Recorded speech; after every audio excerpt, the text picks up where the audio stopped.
Le vase étrusque de Prosper Mérimée. Auguste Sainclair n'était point aimé dans ce qu'on appelle le monde. La principale raison, c'est qu'il ne cherchait à plaire qu'aux gens qui lui plaisaient à lui-même. Il recherchait les uns et fuyait les autres.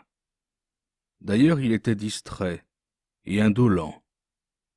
Un soir, comme il sortait du théâtre italien, la marquise A lui demanda comment avait chanté mademoiselle Sontag. « Oui, madame, » répondit Sainclair, en souriant agréablement et pensant à toute autre chose. On ne pouvait attribuer cette réponse ridicule à la timidité, car il parlait à un grand seigneur, à un grand homme, et même à une femme à la mode, avec autant d'aplomb que s'il eût entretenu son égal. La marquise décida que Sainclair était un prodige d'impertinence et de fatuité. Madame B l'invita à dîner un lundi. Elle lui parla souvent, et en sortant de chez elle, il déclara que jamais il n'avait rencontré de femme plus aimable. Madame B amassait de l'esprit chez les autres pendant un mois, et le dépensait chez elle en une soirée. Sainclair la revit le jeudi de la même semaine. Cette fois, il s'ennuya quelque peu. Une autre visite le détermina à ne plus reparaître dans son salon. Madame B publia que Sainclair était un jeune homme sans manières et du plus mauvais ton. Il était né avec un cœur tendre et aimant, mais à un âge où l'on prend trop facilement des impressions qui durent toute la vie. Sa sensibilité trop expansive lui avait attiré les railleries de ses camarades. Il était fier, ambitieux. Il tenait à l'opinion comme y tiennent les enfants. Dès lors, il se fit une étude cachée tous les dehors de ce qu'il regardait comme une faiblesse déshonorante. Il atteignit son but, mais sa victoire lui coûta cher.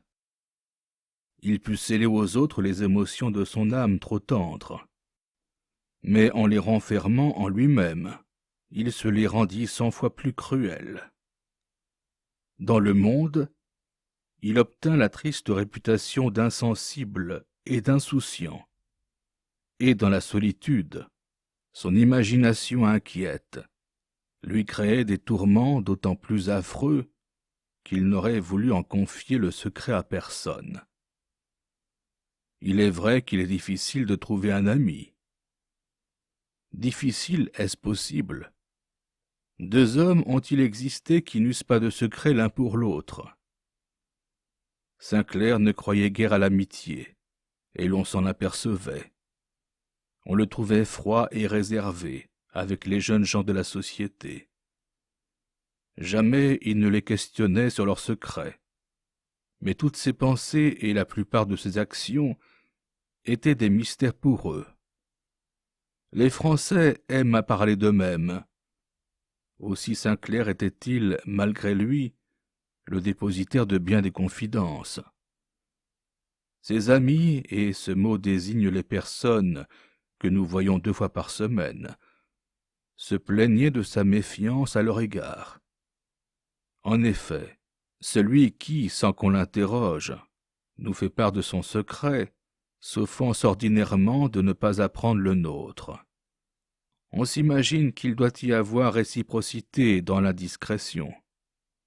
Il est boutonné jusqu'au menton, disait un jour le beau chef d'escadron Alphonse de Thémines. Jamais je ne pourrais avoir la moindre confiance dans ce diable de Sainclair. Je le crois un peu jésuite, reprit Jules Lambert. Quelqu'un m'a juré sa parole qu'il l'avait rencontré 2 fois sortant de Saint-Sulpice. Personne ne sait ce qu'il pense. Pour moi, je ne pourrais jamais être à mon aise avec lui. Ils se séparèrent. Alphonse rencontra Sainclair sur le boulevard italien, marchant la tête baissée et sans voir personne. Alphonse l'arrêta lui prit le bras, et avant qu'ils fussent arrivés à la rue de la Paix, il lui avait raconté toute l'histoire de ses amours avec madame Untel, dont le mari est si jaloux et si brutal. Le même soir, Jules Lambert perdit son argent à l'écarté. Il se mit à danser. En dansant, il coudoya un homme qui, ayant aussi perdu tout son argent, était de fort mauvaise humeur. De là, quelques mots piquants. Rendez-vous pris.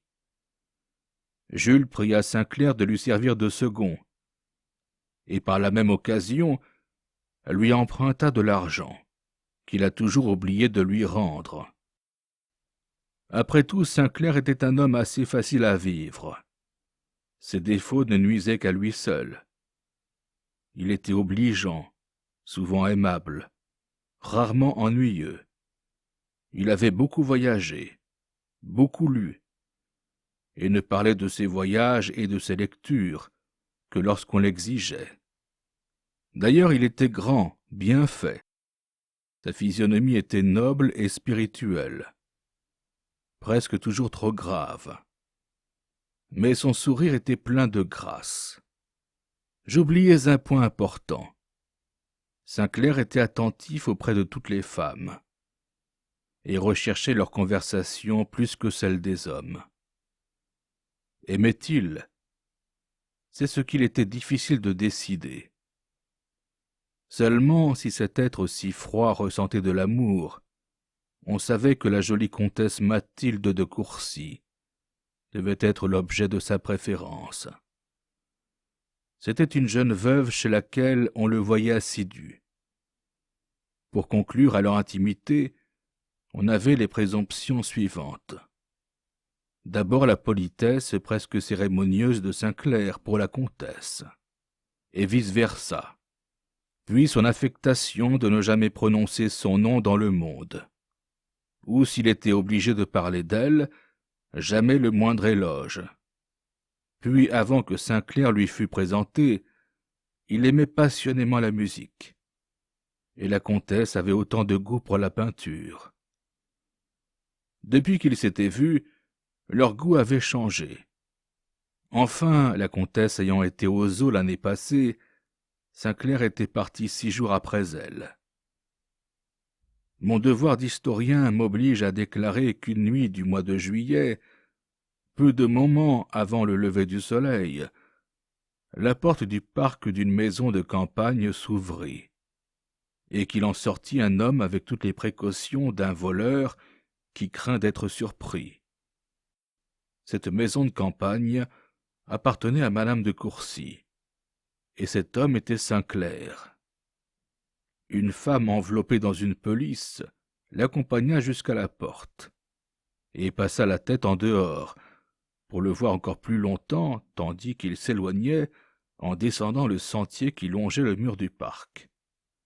Sainclair s'arrêta, jeta autour de lui un coup d'œil circonspect, et de la main fit signe à cette femme de rentrer.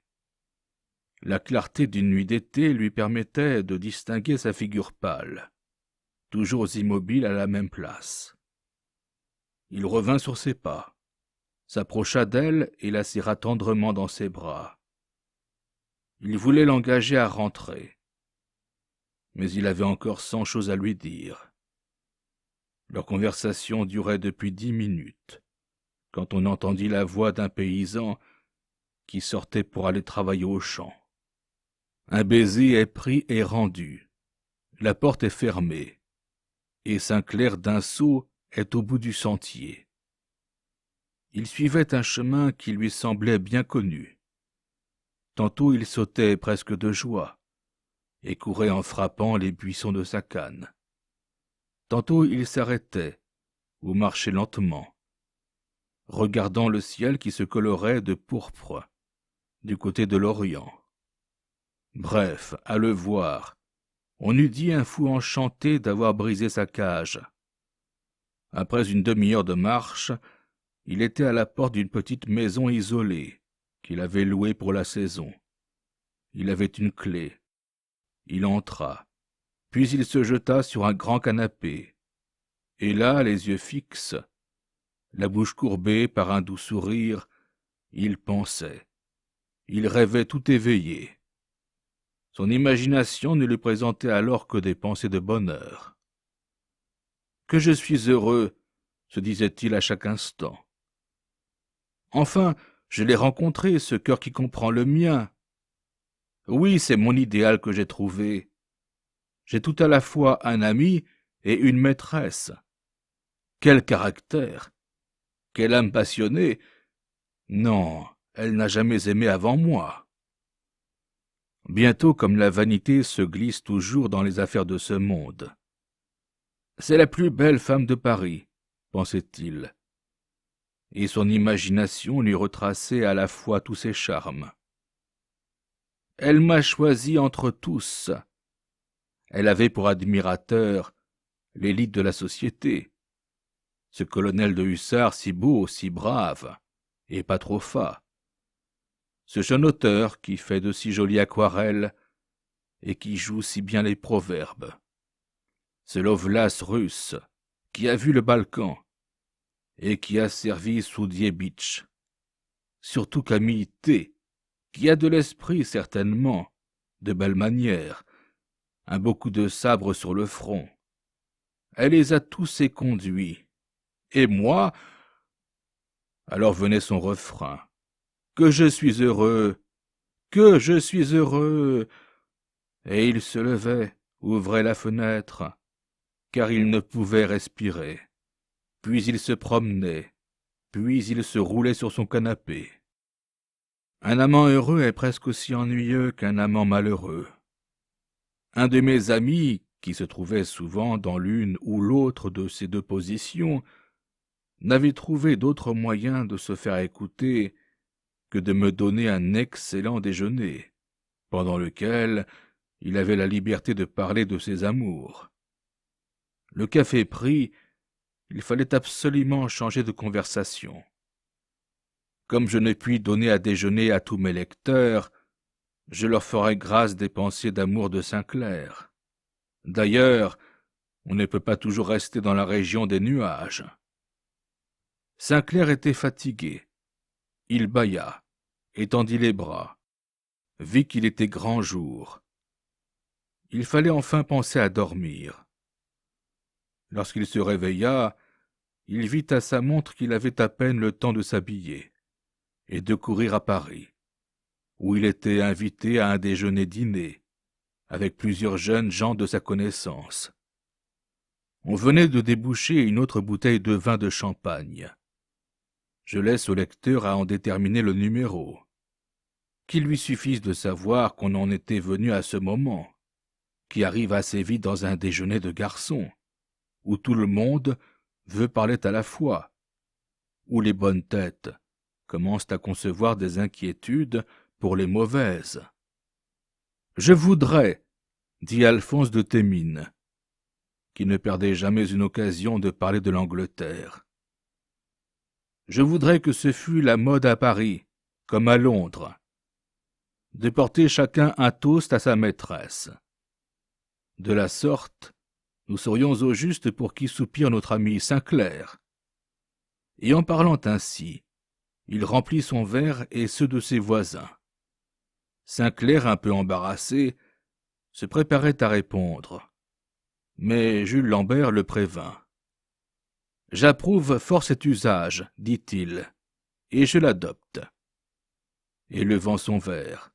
« À toutes les modistes de Paris, j'en excepte celles qui ont 30 ans, les borgnes et les boiteuses, etc. »« Hurrah, hurrah !» crièrent les jeunes anglomanes. Sainclair se leva, son verre à la main. « Messieurs, dit-il, je n'ai point un cœur aussi vaste que notre ami Jules, mais il est plus constant. Or ma constance est d'autant plus méritoire que depuis longtemps je suis séparé de la dame de mes pensées. Je suis sûr cependant que vous approuvez mon choix, si toutefois vous n'êtes pas déjà mes rivaux. À Judith Pasta, messieurs, puissions-nous revoir bientôt la première tragédienne de l'Europe. Thémines voulait critiquer le toast, mais les acclamations l'interrompirent. Sainclair, ayant paré cette botte, se croyait hors d'affaire pour la journée. La conversation tomba d'abord sur le théâtre. La censure dramatique servit de transition pour parler de la politique. De Lord Wellington, on passa aux chevaux anglais, et des chevaux anglais aux femmes, par une liaison d'idées facile à saisir. Car pour des jeunes gens, un beau cheval d'abord, et une jolie maîtresse ensuite, sont les deux objets les plus désirables. Alors on discuta les moyens d'acquérir ces objets si désirables. Les chevaux s'achètent. On achète aussi des femmes. Mais de celles-là, n'en parlons point. Sainclair, après avoir modestement allégué son peu d'expérience sur ce sujet délicat, conclut que la première condition pour plaire à une femme, c'est de se singulariser, d'être différent des autres. Mais y a-t-il une formule générale de singularité? Il ne le croyait pas. Si bien qu'à votre sentiment, dit Jules, un boiteux ou un bossu sont plus en passe de plaire qu'un homme droit et fait comme tout le monde. Vous poussez les choses bien loin, répondit Sainclair. Mais j'accepte, s'il le faut, toutes les conséquences de ma proposition. Par exemple, si j'étais bossu, je ne me brûlerais pas la cervelle, et je voudrais faire des conquêtes. D'abord, je ne m'adresserai qu'à deux sortes de femmes, soit à celles qui ont une véritable sensibilité, soit aux femmes, et le nombre en est grand, qui ont la prétention d'avoir un caractère original, excentrique, comme on dit en Angleterre. Aux premières, je peindrai l'horreur de ma position, la cruauté de la nature à mon égard. Je tâcherai de les apitoyer sur mon sort. Je saurai leur faire soupçonner que je suis capable d'un amour passionné. Je tuerai en duel un de mes rivaux, et je m'empoisonnerai avec une faible dose de laudanum. Au bout de quelques mois, on ne verrait plus ma bosse, et alors ce serait mon affaire d'épier le premier accès de sensibilité. Quant aux femmes qui prétendent à l'originalité, la conquête en est facile. Persuadez-leur seulement que c'est une règle bien et dûment établie qu'un bossu ne peut avoir de bonne fortune. Elles voudront aussitôt donner le démenti à la règle générale. « Quel don Juan !» s'écria Jules. « Cassons-nous les jambes, messieurs !» dit le colonel Beaujeu. « Puisque nous avons le malheur de n'être pas nés bossus. »« Je suis tout à fait de l'avis de Sainclair, » dit Hector Roquentin, qui n'avait pas plus de 3 pieds et demi de haut. « On voit tous les jours les plus belles femmes, et les plus à la mode, se rendre à des gens dont vous autres beaux garçons, vous ne vous méfieriez jamais. Hector, levez-vous, je vous en prie, et sonnez pour qu'on nous apporte du vin, dit Thémines, de l'air du monde le plus naturel. Le nain se leva, et chacun se rappela en souriant la fable du renard, qui a la queue coupée. « Pour moi, dit Thémines, reprenant la conversation, plus je vis et plus je vois qu'une figure passable. » Et en même temps il jetait un coup d'œil complaisant sur la glace qui lui était opposée. « Une figure passable et du goût dans la toilette sont la grande singularité qui séduit les plus cruels. » Et d'une chiquenaude, il fit sauter une petite miette de pain qui s'était attachée au revers de son habit. « Bah !» s'écria le nain. « Avec une jolie figure et un habit de staube, on a des femmes que l'on garde 8 jours, et qui vous ennuient au second rendez-vous. Il faut autre chose pour se faire aimer. Ce qui s'appelle aimer, il faut... » Tenez, interrompit Thémine. Voulez-vous un exemple concluant? Vous avez tous connu Massigny, et vous savez quel homme c'était. Des manières comme un gros anglais, de la conversation comme son cheval, mais il était beau comme Adonis, et mettait sa cravate comme Brummel. Au total, c'était l'être le plus ennuyeux que j'ai connu. Il a pensé me tuer d'ennui, dit le colonel Beaujeu. Figurez-vous que j'ai été obligé de faire 200 lieues avec lui. Savez-vous, demanda Sainclair, qu'il a causé la mort de ce pauvre Richard Thornton, que vous avez tous connu? Mais, répondit Jules, ne savez-vous donc pas qu'il a été assassiné par les brigands auprès de Fondy? D'accord, mais vous allez voir que Massigny a été au moins complice du crime. Plusieurs voyageurs, parmi lesquels se trouvait Thornton, avaient arrangé d'aller à Naples, tous ensemble, de peur des brigands. Massigny voulut se joindre à la caravane. Aussitôt que Thornton le sut, il prit les devants. D'effroi, je pense, d'avoir à passer quelques jours avec lui. Il partit seul, et vous savez le reste.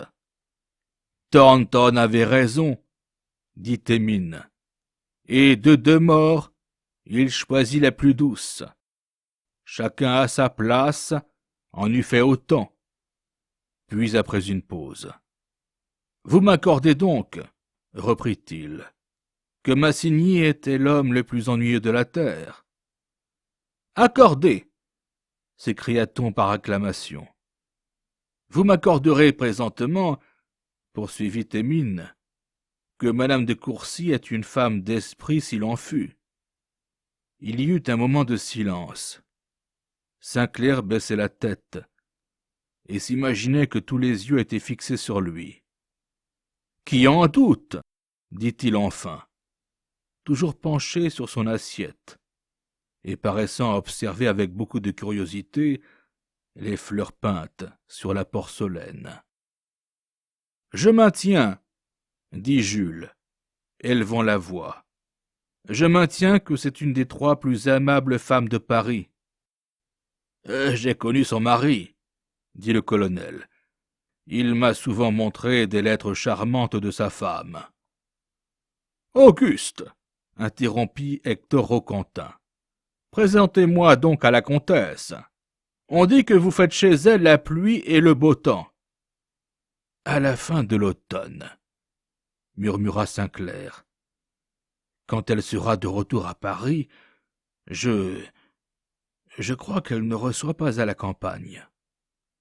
Voulez-vous m'écouter? S'écria Thémine. Le silence se rétablit. Sainclair s'agitait sur sa chaise, comme un prévenu devant une cour d'assises. Vous n'avez pas vu la comtesse il y a 3 ans. Vous étiez alors en Allemagne, Sainclair, reprit Alphonse de Thémine, avec un sang-froid désespérant. Vous ne pouvez vous faire une idée de ce qu'elle était alors. Belle, fraîche comme une rose, vive surtout et gaie comme un papillon. Eh bien, savez-vous, parmi ses nombreux adorateurs, lequel a été honoré de ses bontés? Massigny, le plus bête des hommes et le plus sot, a tourné la tête de la plus spirituelle des femmes. Croyez-vous qu'un bossu aurait pu en faire autant? Allez, croyez-moi, ayez une jolie figure, un bon tailleur, et soyez hardi. Sainclair était dans une position atroce. Il allait donner un démenti formel au narrateur. Mais la peur de compromettre la comtesse le retint. Il aurait voulu pouvoir dire quelque chose en sa faveur, mais sa langue était glacée.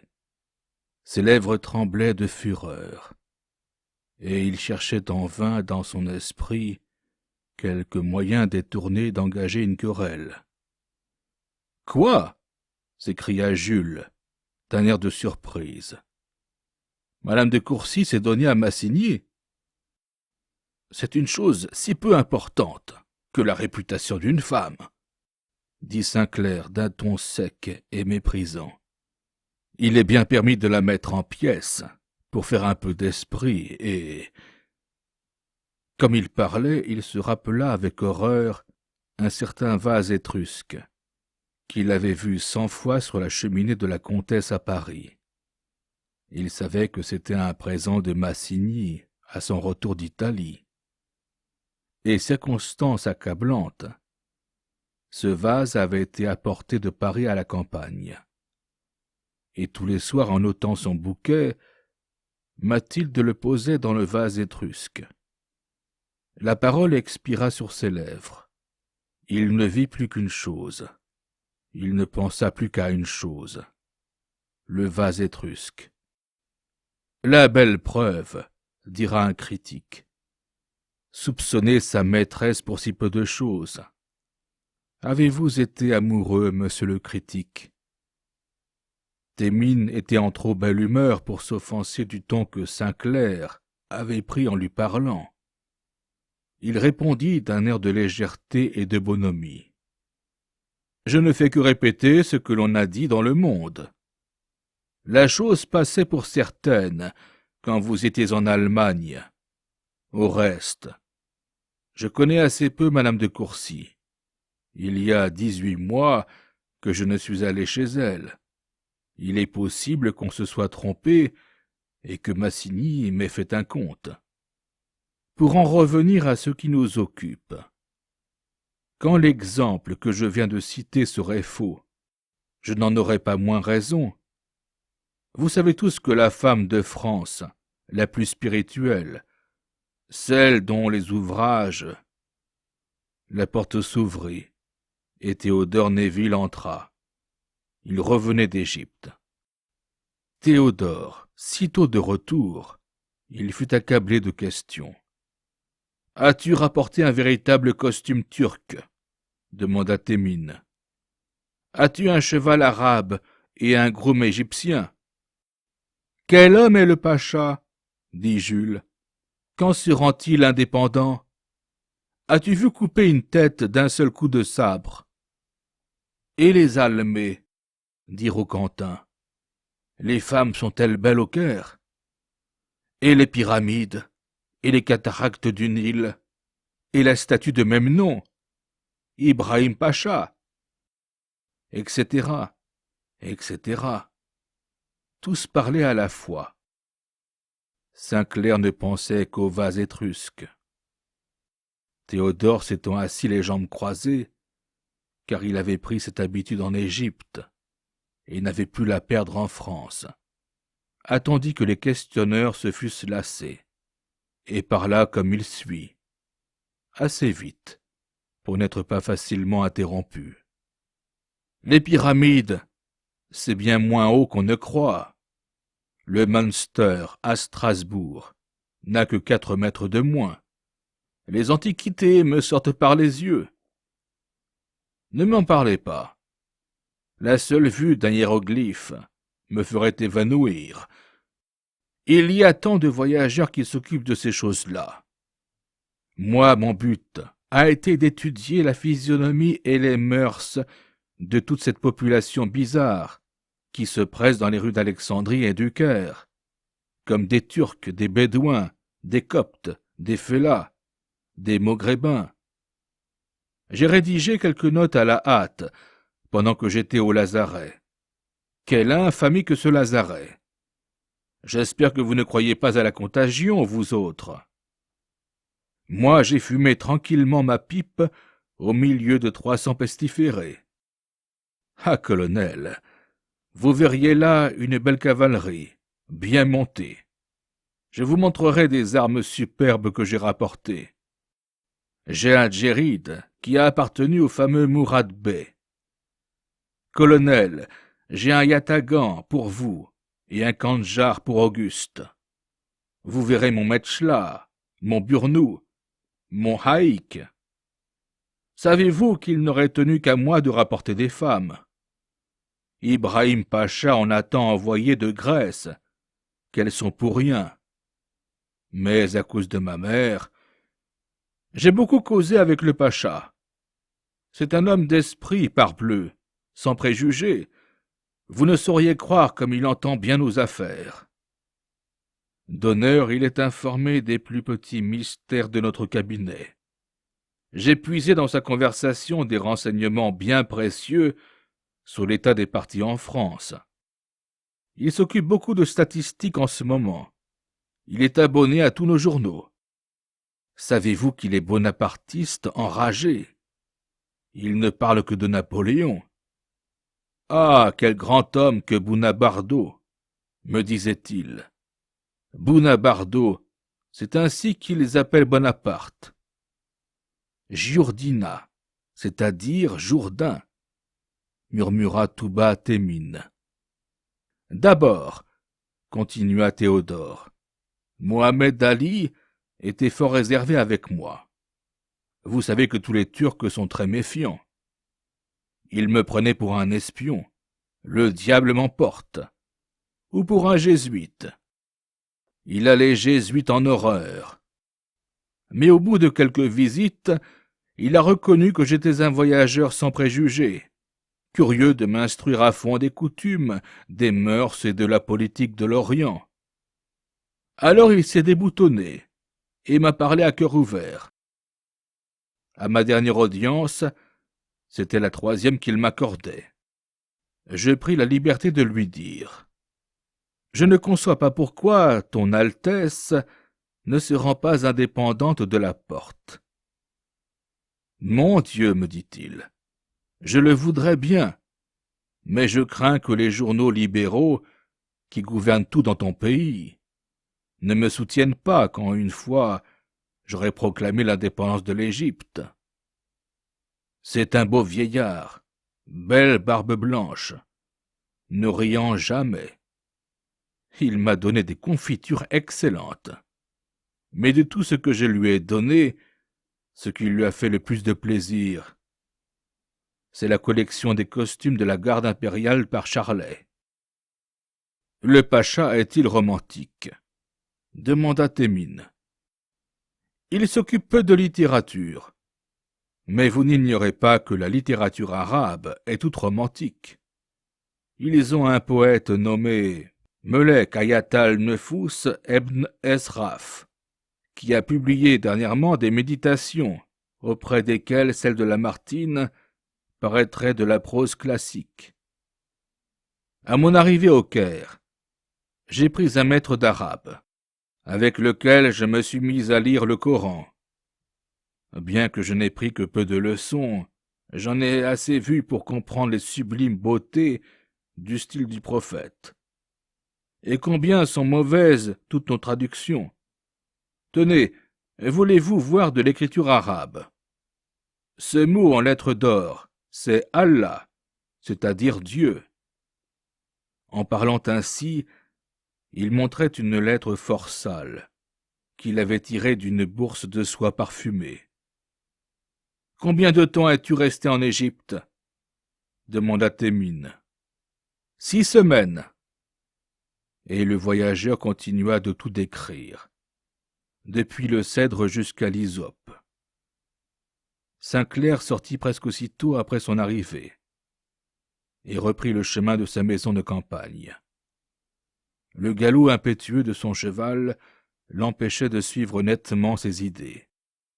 Mais il sentait vaguement que son bonheur en ce monde était détruit à jamais, et qu'il ne pouvait s'en prendre qu'à un mort et à un vase étrusque. Arrivé chez lui, il se jeta sur le canapé où la veille il avait si longuement et si délicieusement analysé son bonheur.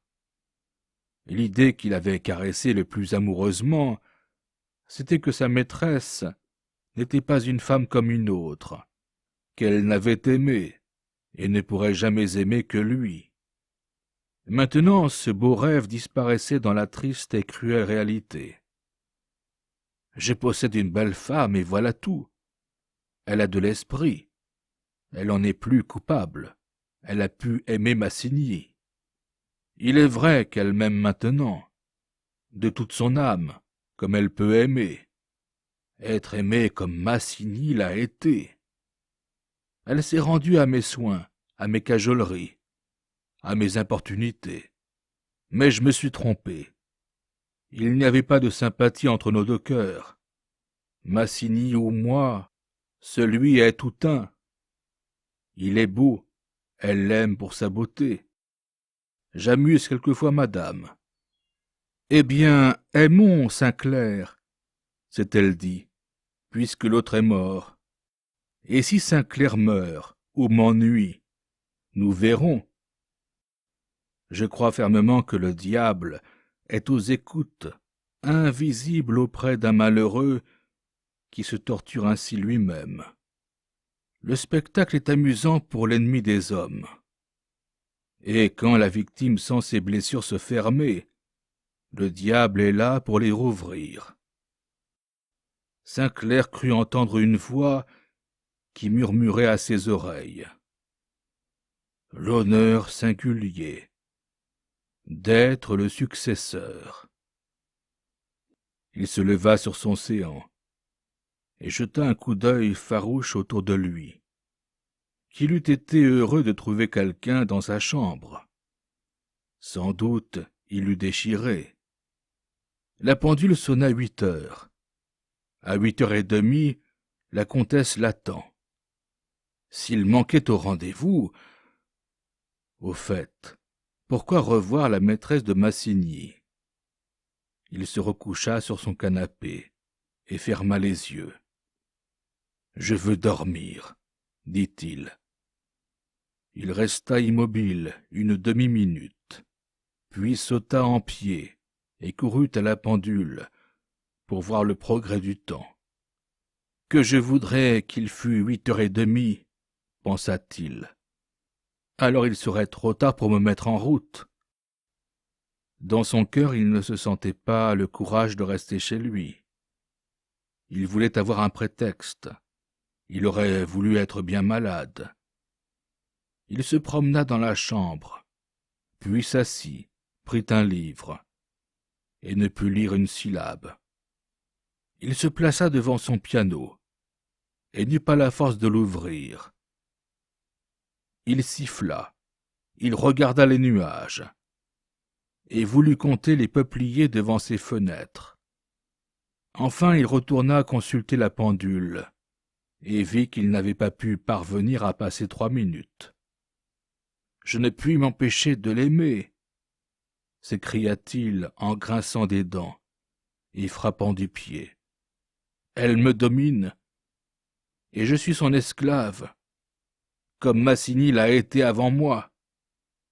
Eh bien, misérable, obéis, puisque tu n'as pas assez de cœur pour briser une chaîne que tu es. » Il prit son chapeau et sortit précipitamment. Quand une passion nous emporte, nous éprouvons quelque consolation d'amour-propre à contempler notre faiblesse du haut de notre orgueil. Il est vrai que je suis faible, se dit-on, mais si je voulais... Il montait à pas lents le sentier qui conduisait à la porte du parc, et de loin il voyait une figure blanche qui se détachait sur la teinte foncée des arbres. De sa main, elle agitait un mouchoir, comme pour lui faire signe. Son cœur battait avec violence. Ses genoux tremblaient. Il n'avait pas la force de parler, et il était devenu si timide qu'il craignait que la comtesse ne lût sa mauvaise humeur sur sa physionomie. Il prit la main qu'elle lui tendait, lui baisa le front, parce qu'elle se jeta sur son sein, et il la suivit jusque dans son appartement, muet et étouffant avec peine des soupirs qui semblaient devoir faire éclater sa poitrine. Une seule bougie éclairait le boudoir de la comtesse. Tous deux s'assirent. Sainclair remarqua la coiffure de son ami. Une seule rose dans ses cheveux. La veille, il avait apporté une belle gravure anglaise. La duchesse de Portland, d'après Leslie. Elle est coiffée de cette manière. Et Sainclair n'avait dit que ces mots. J'aime mieux cette rose toute simple que vos coiffures compliquées. » Il n'aimait pas les bijoux, et il pensait comme ce lord qui disait brutalement « à femme parée, à chevaux caparaçonnés, le diable ne connaîtrait rien. » La nuit dernière, en jouant avec un collier de perles de la comtesse, car en parlant, il fallait toujours qu'il eût quelque chose entre les mains, il avait dit « Les bijoux ne sont bons que pour cacher des défauts.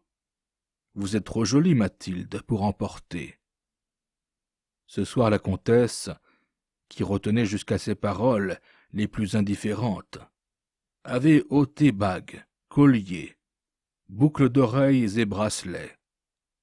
Dans la toilette d'une femme, il remarquait avant tout la chaussure, et comme bien d'autres, il avait ses manies sur ce chapitre. Une grosse averse était tombée avant le coucher du soleil. L'herbe était encore toute mouillée. Cependant la comtesse avait marché sur le gazon humide, avec des bas de soie et des souliers de satin noir. Si elle allait être malade, elle-même, se dit Sainclair, et il soupira sur lui-même et sur sa folie, et il regardait Mathilde en souriant malgré lui, partagé entre sa mauvaise humeur et le plaisir de voir une jolie femme qui cherchait à lui plaire par tous ces petits riens qui ont tant de prix pour les amants. Pour la comtesse, sa physionomie radieuse exprimait un mélange d'amour et de malice enjouée qui la rendait encore plus aimable.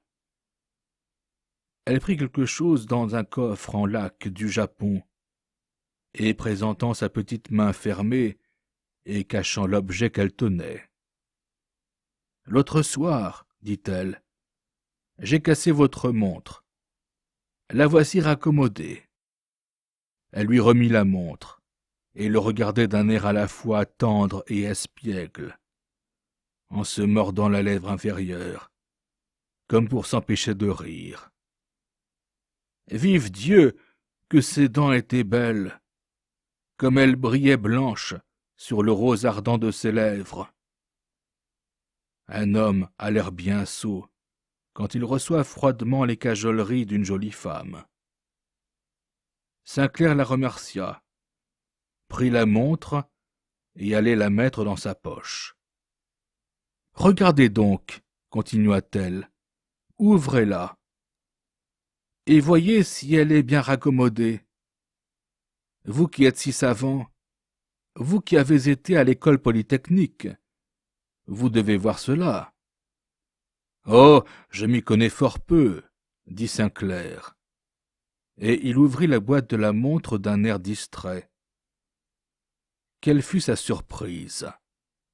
Le portrait en miniature de Madame de Courcy était peint sur le fond de la boîte.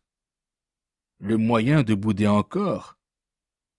Son front s'éclaircit. Il ne pensa plus à Massigny. Il se souvint seulement qu'il était auprès d'une femme charmante, et que cette femme l'adorait. L'Alouette, cette messagère de l'aurore, commençait à chanter, et de longues bandes de lumière pâle sillonnaient les nuages à l'Orient. C'est alors que Roméo dit adieu à Juliette. C'est l'heure classique où tous les amants doivent se séparer. Sainclair était debout devant une cheminée, la clé du parc à la main, les yeux attentivement fixés sur le vase étrusque dont nous avons déjà parlé. Il lui gardait encore rancune au fond de son âme. Cependant, il était en belle humeur, et l'idée bien simple que Thémines n'avait pu mentir commençait à se présenter à son esprit. Pendant que la comtesse, qui voulait le reconduire jusqu'à la porte du parc, s'enveloppait la tête d'un châle, il frappait doucement de sa clé le vase odieux, augmentant progressivement la force de ses coups, de manière à faire croire qu'il allait bientôt le faire voler en éclats. « Ah, Dieu, prenez garde !» s'écria Mathilde. « Vous allez casser mon beau vase étrusque. et elle lui arracha la clé des mains. Sainclair était très mécontent, mais il était résigné. Il tourna le dos à la cheminée pour ne pas succomber à la tentation, et ouvrant sa montre, il se mit à considérer le portrait qu'il venait de recevoir. « Quel est le peintre ?» demanda-t-il. « M.R. Tenez, c'est Massigny qui me l'a fait connaître. » Massigny, depuis son voyage à Rome, avait découvert qu'il avait un goût exquis pour les beaux-arts, et s'était fait le mécène de tous les jeunes artistes. « Vraiment, je trouve que ce portrait me ressemble, quoique un peu flatté. » Sainclair avait envie de jeter la montre contre la muraille, ce qui l'aurait rendu bien difficile à raccommoder. Il se contint pourtant, et la remit dans sa poche. Puis, remarquant qu'il était déjà jour, il sortit de la maison, supplia Mathilde de ne pas l'accompagner, traversa le parc à grands pas, et dans un moment, il fut seul dans la campagne. « Massigny, Massigny !» s'écriait-il avec une rage concentrée. « Te trouverai-je donc toujours ? Sans doute le peintre qui a fait ce portrait en a peint un autre pour Massigny. Imbécile que j'étais! J'ai pu croire un instant que j'étais aimé d'un amour égal au mien, et cela parce qu'elle se coiffe avec une rose et qu'elle ne porte pas de bijoux. Elle en a plein un secrétaire. Massigny, qui ne regardait que la toilette des femmes, aimait tant les bijoux. Oui, elle a bon caractère, il faut en convenir. Elle sait se conformer au goût de ses amants. Morbleu, j'aimerais mieux 100 fois qu'elle fût une courtisane, et qu'elle se fût donnée pour de l'argent. Au moins pourrais-je croire qu'elle m'aime, puisqu'elle est ma maîtresse, et que je ne la paie pas. » Bientôt une autre idée encore plus affligeante vint s'offrir à son esprit. Dans quelques semaines, le deuil de la comtesse allait finir. Sainclair devait l'épouser aussitôt que l'année de son veuvage serait révolue. Il avait promis. Promis? Non. Jamais il n'en avait parlé. Mais telle avait été son intention, et la comtesse l'avait comprise. Pour lui, cela valait un serment. La veille, il aurait donné un trône pour hâter le moment où il pourrait avouer publiquement son amour. Maintenant, il frémissait à la seule idée de lier son sort à l'ancienne maîtresse de Massigny. « Et pourtant, je le dois, » se disait-il, « et cela sera. Elle a cru, sans doute, pauvre femme, que je connaissais son intrigue passée. Ils disent que la chose a été publique. Et puis, d'ailleurs, elle ne me connaît pas. Elle ne peut me comprendre. Elle pense que je ne l'aime que comme Massigny l'aimait. » Alors il se dit non sans orgueil. « 3 mois, elle m'a rendu le plus heureux des hommes. Ce bonheur vaut bien le sacrifice de ma vie entière. » Il ne se coucha pas et se promena à cheval dans les bois pendant toute la matinée. Dans une allée du bois de Verrières, il vit un homme monté sur un beau cheval anglais, qui de très loin l'appela par son nom, et l'accosta sur-le-champ. C'était Alphonse de Thémines. Dans la situation d'esprit où se trouvait Sainclair, la solitude est particulièrement agréable. Aussi la rencontre de Thémines changea-t-elle sa mauvaise humeur en une colère étouffée.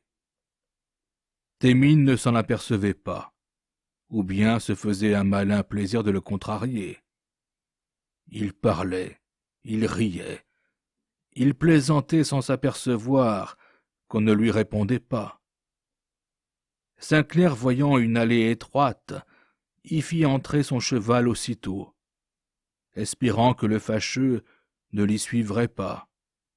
Mais il se trompait. Un fâcheux ne lâche pas facilement sa proie. Thémines tourna bride et doubla le pas pour se mettre en ligne avec Sainclair et continuer la conversation plus commodément. J'ai dit que l'allée était étroite. À toute peine, les 2 chevaux pouvaient y marcher de front. Aussi n'est-il pas extraordinaire que Thémines, bien que très bon cavalier, effleura le pied de Sainclair en passant à côté de lui. Celui-ci, dont la colère était arrivée à sa dernière période, ne put se contraindre plus longtemps. Il se leva sur ses étriers et frappa fortement de sa badine le nez du cheval de Thémines. « Que diable avez-vous, Auguste » s'écria Thémines.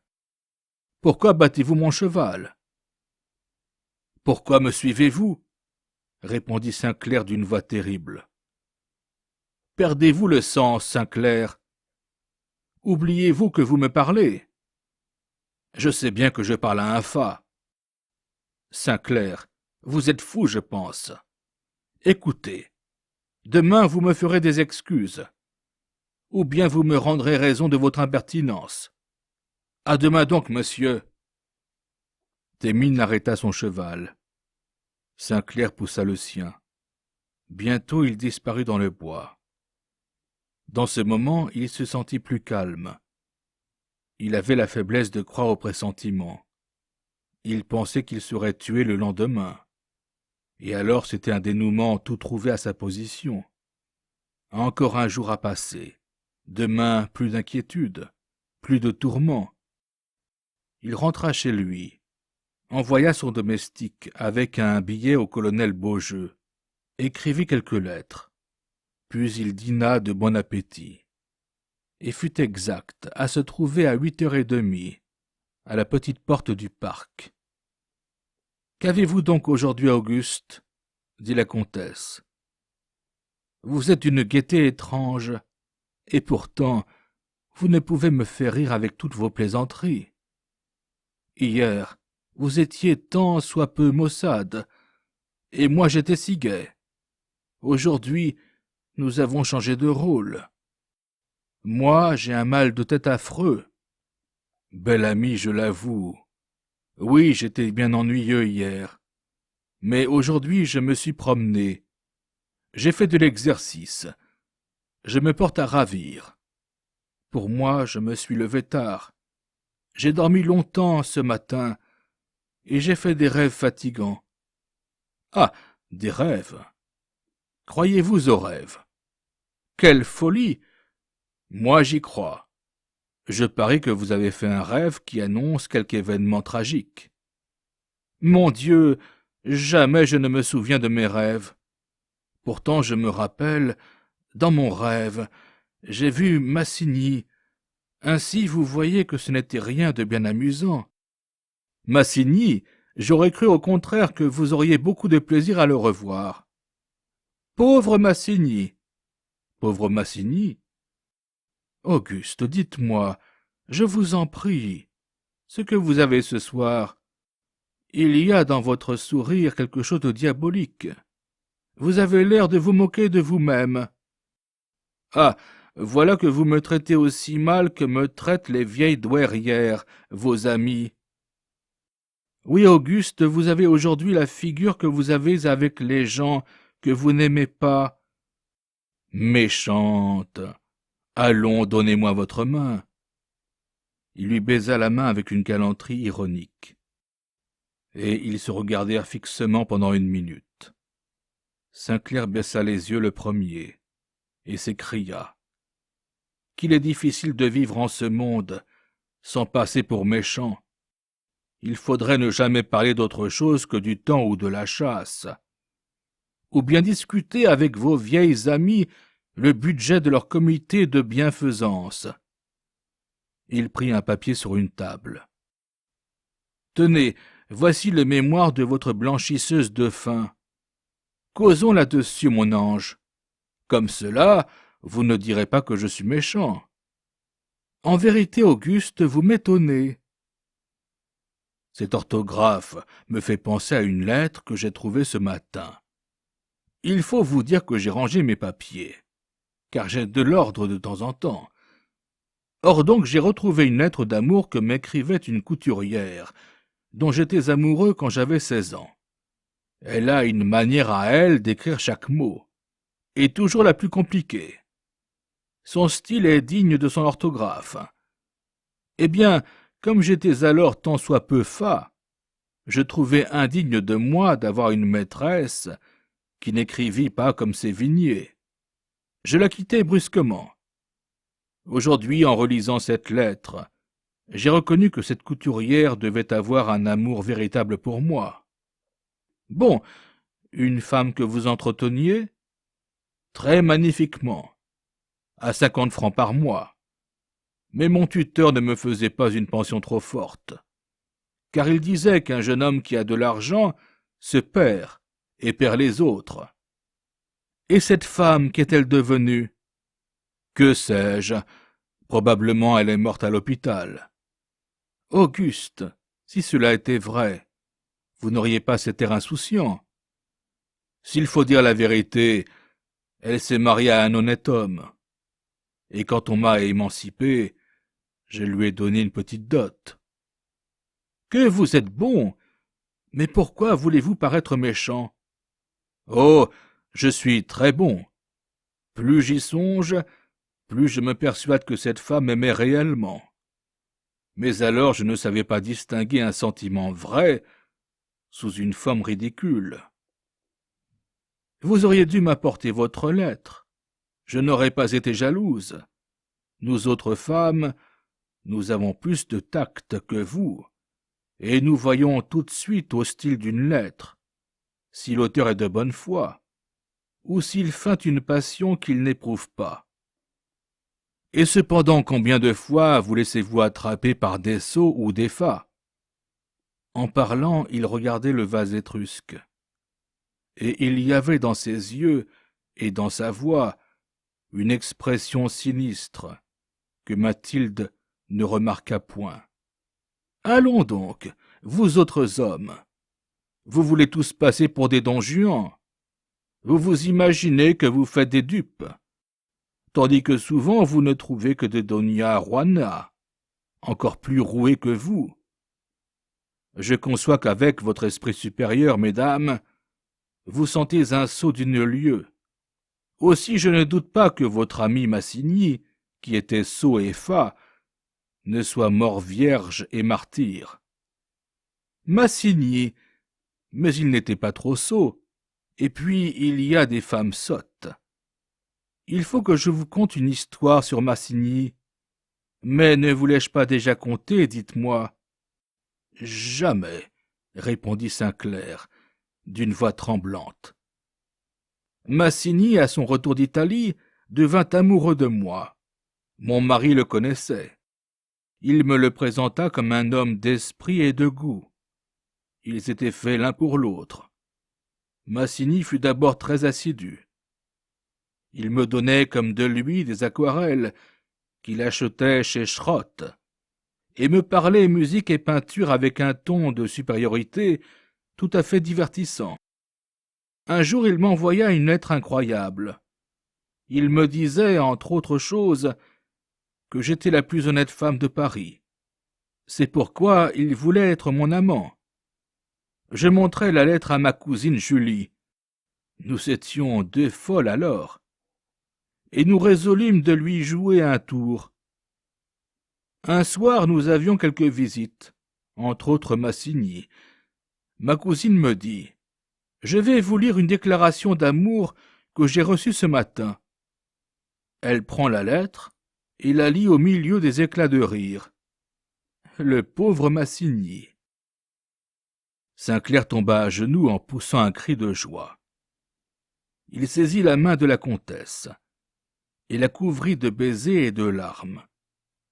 Mathilde était dans la dernière surprise et crut d'abord qu'il se trouvait mal. Sainclair ne pouvait dire que ces mots. « Pardonnez-moi, pardonnez-moi !» Enfin, il se releva. Il était radieux. Dans ce moment, il était plus heureux que le jour où Mathilde lui dit pour la première fois « Je vous aime ».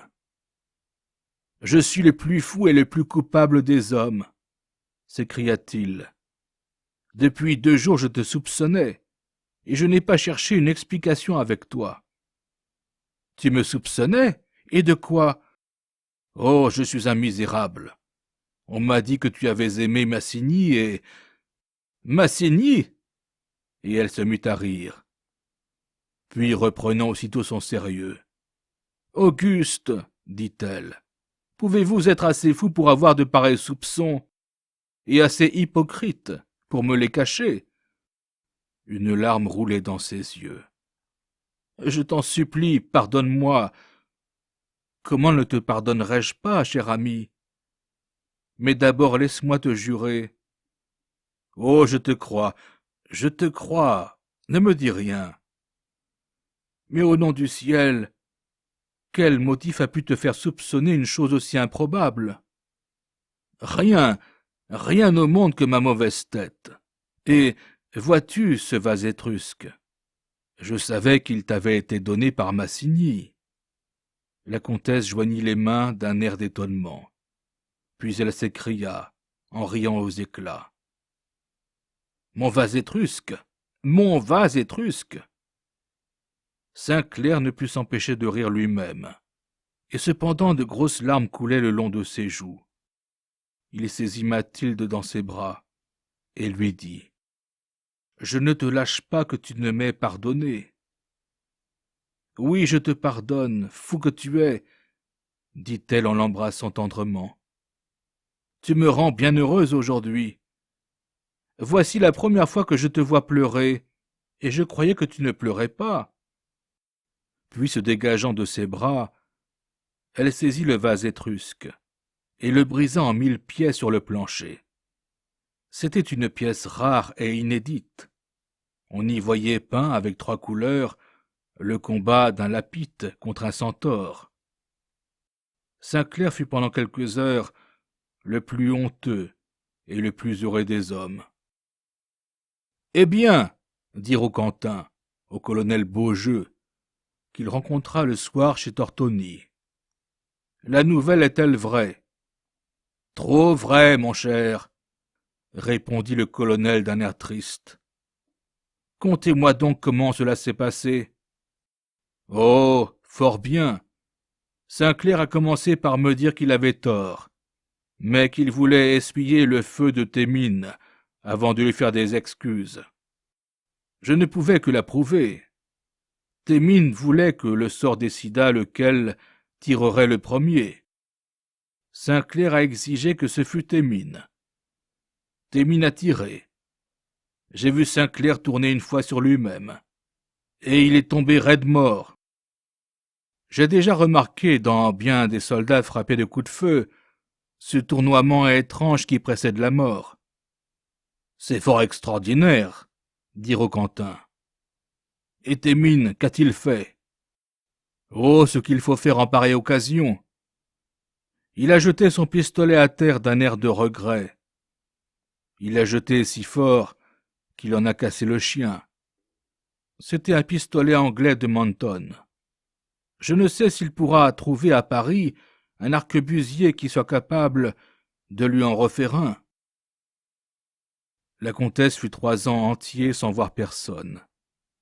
Hiver comme été, elle demeurait dans sa maison de campagne, sortant à peine de sa chambre, et servie par une mulâtresse, qui connaissait sa liaison avec Sainclair, et à laquelle elle ne disait pas 2 mots par jour.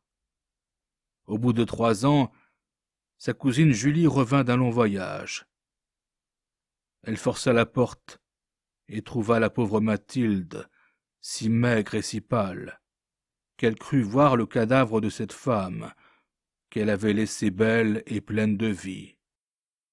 Elle parvint avec peine à la tirer de sa retraite et à l'emmener à Hyères. La comtesse y languit encore 3 ou 4 mois.